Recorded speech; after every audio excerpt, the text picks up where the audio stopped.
Hello everyone. आज के lecture में फिर से हम एक बात करते हैं section 3 relevant fact and fact in issue के बारे में हम बात कर रहे थे पिछले लेक्चर में। इसका पार्ट 2 है। तो section 3 of Indian evidence act 1872 defines the fact as anything state of thing और relation of thing capable of being perceived by senses. ये डेफिनेशन हम पहले लेक्चर में भी देख चुके थे। एक बार इसको और डिस्कस कर लेते हैं for the sake of revision. So state of thing here is nothing as for example, जैसे मान लीजिए स्टेट ऑफ थिंग्स क्या है, कोई भी चीज जो है वो रिपीटिशन और इज देयर एनी सेशन, किसी चीज का सेशन चलता है, so that could be the state of thing. ऐसे आपको समझ में नहीं आएगा, मैं एक एग्जांपल लेता हूँ। ओके, फॉर एग्जांपल दिवाली का टाइम है। ओके, दिवाली का टाइम है, दिवाली ले लो भाई, दिवाली। तो दिवाली के टाइम पे क्या होता है, it's a festive season. Okay, festive season. Festive season में लोग आउटसाइडर्स बहुत आते हैं, अपने घर के लिए आते हैं। ओके, तो स्टेट ऑफ थिंग्स इसमें ये होगा कि जब लोग अपने घर के लिए ट्रैवल कर रहे हैं तो क्या हो रहा है, एक्सीडेंट बहुत हो रहे हैं, नंबर 1। नंबर 2, ट्रैफिक जैम्स बहुत होते हैं। ओके, स्वीट्स की डिमांड बढ़ जाती है। ओके, स्वीट मिठाई की डिमांड बहुत बढ़ जाती है। तो that all will fall under state of things. ऐसे ही मान लीजिए कोई बाबा जी हैं, कोई बाबा जी सत्संग करने के लिए किसी गांव में आए हैं। ओके, बाबा जी किसी सत्संग के लिए किसी विलेज में आते हैं। अब उनके साथ उनकी पूरी मंडली आती है। मंडली जो है वो क्या कर रही है, मंडली चोरियां कर रही है। ओके, अब ये भी एक स्टेट ऑफ थिंग होगा, स्टेट ऑफ थिंग्स, कि जब बाबा जी आते हैं तभी गांव में चोरियां क्यों हो रही है। तो ये एग्जाम्पल था, इसको हम डिटेल में समझेंगे स्टेट ऑफ थिंग्स में, सेक्शन में गिवन है।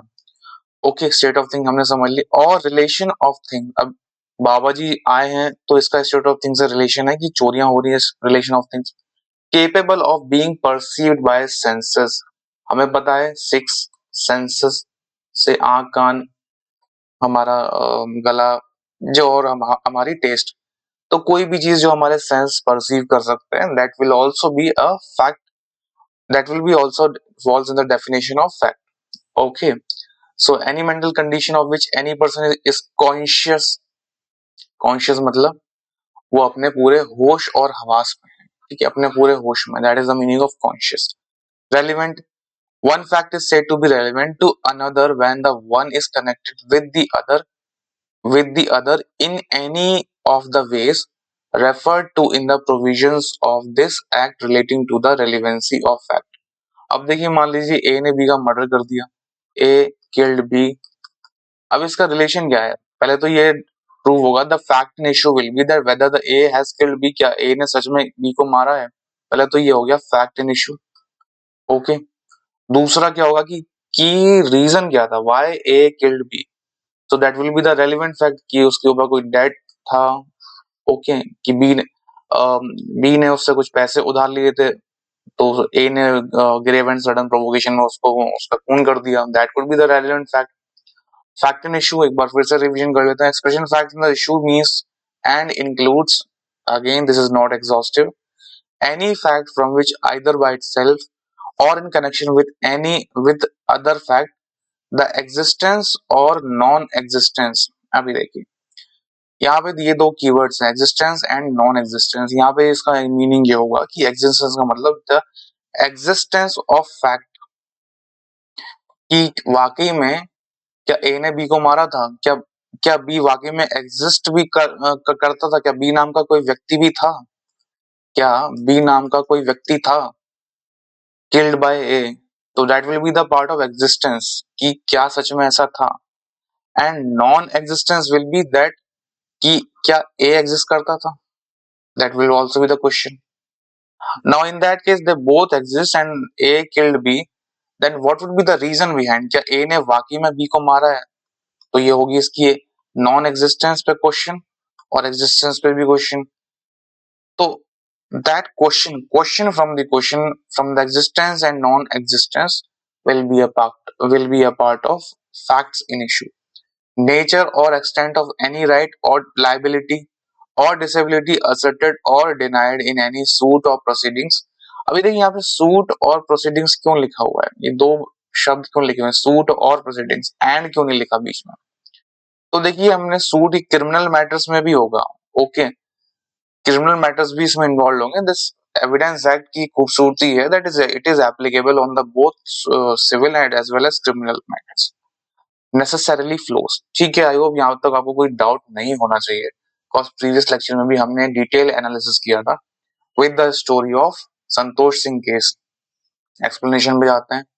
Whenever under the provision of the law for the time being in force relating to a civil procedure, any court records an issue of fact, the fact to be asserted or denied। देखिए mainly यहाँ पे बार बार asserted and denied की बात हो रही है। एक party assert कर रही है कि हाँ that he has suffered the losses and another party is on a denial mode। एक कह रहा है yes, एक कह रहा है no।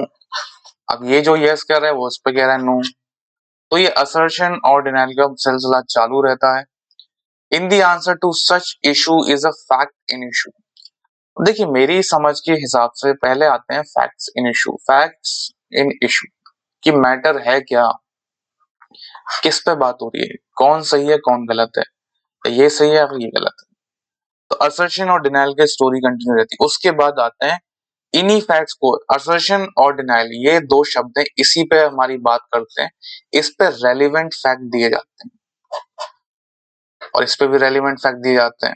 अब जो पार्टी डिनाई कर रही है वो अपने फेवर में बर्डन ऑफ प्रूफ उस पर होगा कि वह हम डिनाई इसलिए कर रहे हैं क्योंकि ये हमारे पास रेलिवेंट फैक्ट, और बाद में जाके एट द लेटर स्टेज यही एविडेंस बन जाता है। ठीक है, ये किसी बुक में नहीं लिखा है but this is as per my understanding कि रेलिवेंट फैक्ट्स जो अब एडमिट होते हैं that turns into the stronger evidences, उन्हीं के फेवर में, उन्हीं के लिए आपको एविडेंस देने का परमिसिबिलिटी मिल जाती है। अब कोई फैक्ट अगर इररेलेवेंट है तो क्या वो एडमिट होगा? No. First of all in general मैं बता रहा हूँ that it will not be admit अगर कोई फैक्ट इररेलेवेंट होगा। See that's a different case कि कोई फैक्ट इररेलेवेंट है बट उस इररेलेवेंट फैक्ट से कोई रेलेवेंट फैक्ट प्रूव हो रहा हो तो हम इररेलेवेंट फैक्ट के लिए भी एविडेंस दे सकते हैं। सरपंच का हमने एग्जांपल लिया था, ओके। सो इररेलेवेंट फैक्ट पहली बात तो एडमिसिबिलिटी फैक्टर इसका बहुत लो होगा, नहीं होगा एडमिट अनटिल और अनलेस इससे हमें किसी दूसरे फैक्ट की, फैक्ट नंबर 1 की रेलिवेंसी प्रूव करनी हो या नहीं करनी हो, ओके। So number 1। नंबर 2, अब फैक्ट एडमिट हो जाए, मान लीजिए फैक्ट एडमिट हो जाता है, so after that evidence can be given for that, उस पर एविडेंस दिया जा सकता है इन furtherance, okay, in furtherance. Alright, so let me clean this all. या अब इलस्ट्रेशन पे जाते हैं कि इलस्ट्रेशन क्या कह रही है, देखते हैं। A is accused of murder of B. A has is been accused. Let me take the marker. Yeah. A is accused of the murder of B. A ने B का खून कर दिया। A killed B. ब्रेसेस लगाने का मतलब है कि मार देना, okay. At his trial of the following facts may be given, may be in issue. At his trial, the following facts may be in issue that A caused B's death. Question mark. That A intended to cause B's death. क्या A का intention था? Okay जी, तो ये relevant fact है कि what cause क्या था? That A caused बीज death, that A cause B's death, इसका क्या क्या था? ये एक फैक्ट है। अगर कॉज पता चल जाए तो that will B admissible, it will be a relevant fact, okay. Fact and issue है क्या कि क्या ए ने भी बी को मारा है, तो फैक्ट एंड इशू तो ये हो गया, one party is asserting and another party is denying. Prosecution और डिफेंस, ओके। प्रोसिक्यूशन यहाँ पे क्या होगा? Prosecution is the victim and defence will be the accused. बहुत बेसिक सी चीज है, okay. That A intended to cause B's death, that will be also in the question mark. Next one, that A had received grave and sudden provocation from B. अब B ने उसको गाली दे दी, तेरी उसको माँ बहन की गाली बक दी होगी या कुछ बोल दिया होगा कि तू बेकारी है, ये या ए का ईगो हर्ट हो गया होगा, so that will also be considered as a relevant fact that what was the grave and sudden provocation event which triggered A's anger, which triggered A's anger on B. अब देखिए ये murder में नहीं हुआ, grave and sudden provocation है, ये illustration में दिया हुआ है। अगर ग्रेव एंड सडन प्रोवोकेशन है that will not fall under the murder, because ये फिर होमिसाइड में चला जाएगा ये केस मेरे हिसाब से तो, I believe. Okay, because grave and sudden provocation name itself defines sudden, तो मर्डर तो हो नहीं सकता, ऑब्वियसली नॉट। MURD बीच में आएगा ना। ओके, तो सडन एंड ग्रेव प्रोवोकेशन की वजह से this can not be fall under the category of murder because it was a grave and sudden. It was not planned. भाई ये बॉम्ब लगा के या चाकू खरीद के पूरी प्लानिंग के साथ आप किसी को मारते हैं, that will fall under the category of murder. But कोई गाली बक दे आपको एंड ये धक्का मुक्की हो जाएगी, इसमें किसी की मौत हो जाए, then this will not fall under the category of murder as per my understanding. Okay, relevancy of facts revision कर सकते हैं हम। Section 5 to 55, the relevant facts are provided under Section 5 to 16. The provision discussed here, अब देखिए जितने भी relevant fact होंगे वो इस एविडेंस सेक्शंस में फॉल करेंगे 5 to 55। ओके, जितने भी relevant fact होंगे, लिखा है ना IEA Indian evidence act deals with the relevancy of facts under provisions of section 5 to 15, ये इसकी लिमिट होगी। Okay, relevant facts are provided under section 5 to 16. The provision discussed here under are: number 1, evidence may be given of facts in issue and relevant facts. Section number 5 हमारा ये कहता है कि हम evidence is allowed, मैंने कहा था अभी कि कोई relevant fact है उसके लिए evidence are allowed। ऐसा नहीं कि A ने B को मार दिया उसके बाद हम evidence, उसके बाद सॉरी facts हम ये दे रहे हैं कि बी ने नाश्ते में क्या खाया था, तो that will be completely irrelevant ना, किसका ये मर्डर से क्या लेना देना। Number second, relevancy of facts forming part of same transaction, मैंने भी इस पे वीडियो बनाया हुआ है ऑलरेडी, फिर भी मैं बता देता हूँ। Same transaction is something that कि एक ही स्पॉन्टेनियस इवेंट्स, ये इसका कीवर्ड है स्पॉन्टेनियस इवेंट्स, साइड लाइन में डिस्कस कर लें। स्पॉन्टेनियस,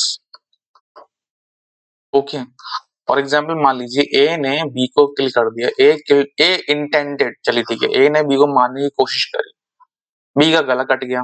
ओके, बी का गला कट गया, यहाँ से ब्लीडिंग।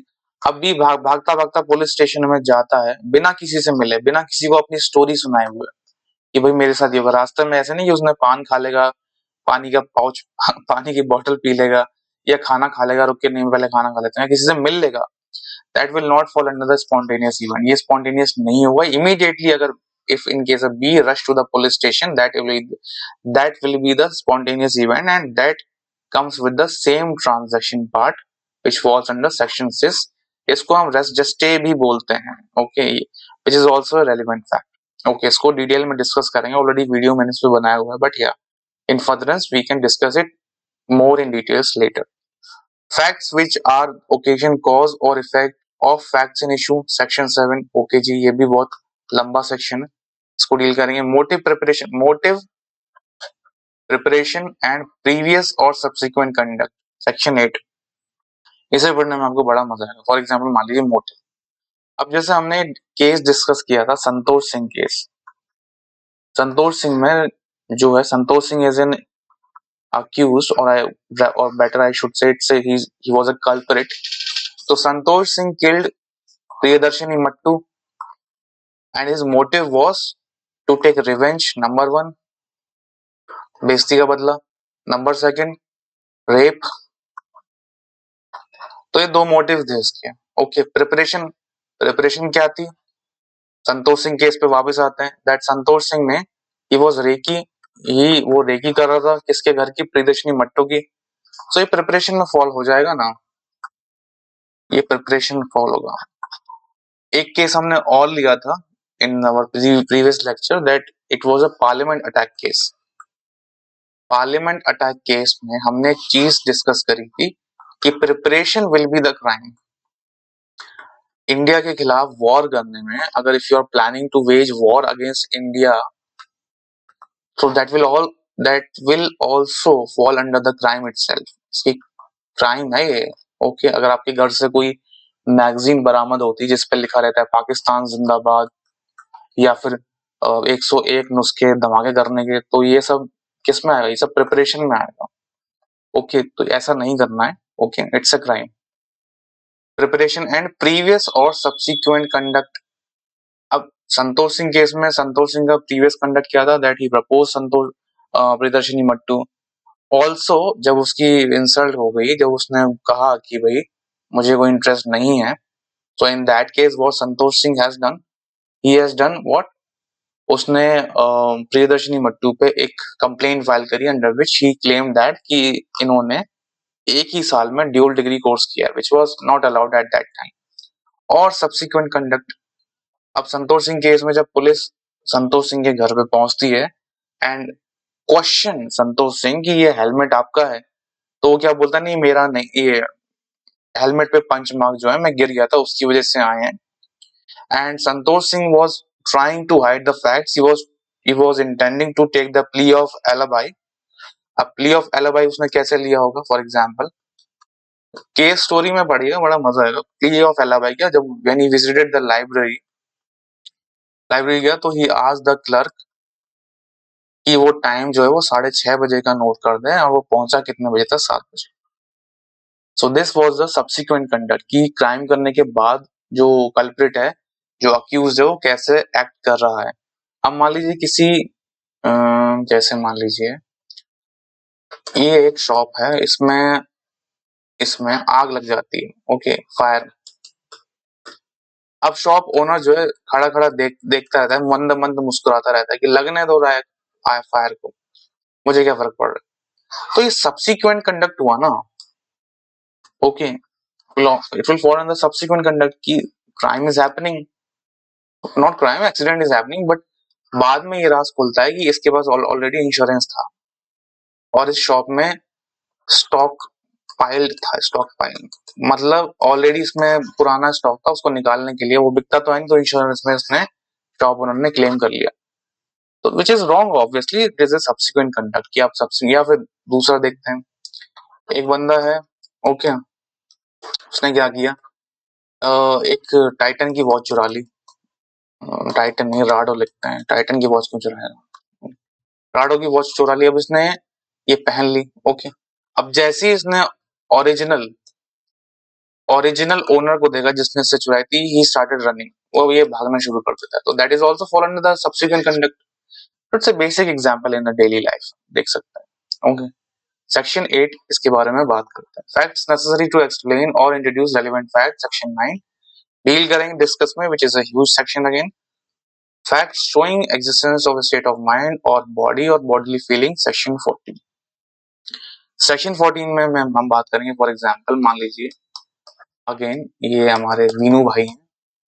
सो वीनू भाई अपनी गर्लफ्रेंड के घर जाते हैं। गर्लफ्रेंड टेल हिम कि आज मेरी शादी है और मैं तुम्हें ये एक ड्रिंक पिला देती हूँ, इसे पी के तुम्हें बड़ा मजा आएगा। सो वीनू भाई ड्रिंक्स कंज्यूम्स इट। अब वीनू भाई consumes it and it was poisonous. Okay, poisonous था, इसमें पॉइजन था। अब वीनू भाई को चक्कर आना शुरू करते होते हैं। He started vomiting and also certain things started happening. Okay, तो vomiting, okay, number 1। Number 2 dizziness, मतलब बेहोशी की हालत, अनकॉन्शियस माइंड, तो that will fall under what, bodily feeling. Okay, ये सारी बॉडीली फीलिंग में फॉल करेंगे। तो अब इनका रेलेवेंसी क्या होगी कि ड्यूरिंग इन्वेस्टिगेशन अगर ये बच जाते हैं वीनू भाई, तो इनसे सवाल होंगे कि आपको कैसा फील हो रहा था। जैसे मीडिया वाले पूछते हैं कि आप कैसा फील कर रहे हैं, तो सेक्शन 14 हमारा इस बारे में बात करता है। Alright, so I hope थोड़ा आपको you must have got some sort of gist about this video and relevant fact, and our section 3 and section 5 is being covered here. So okay, so let's see you in our next video. Okay, thank you.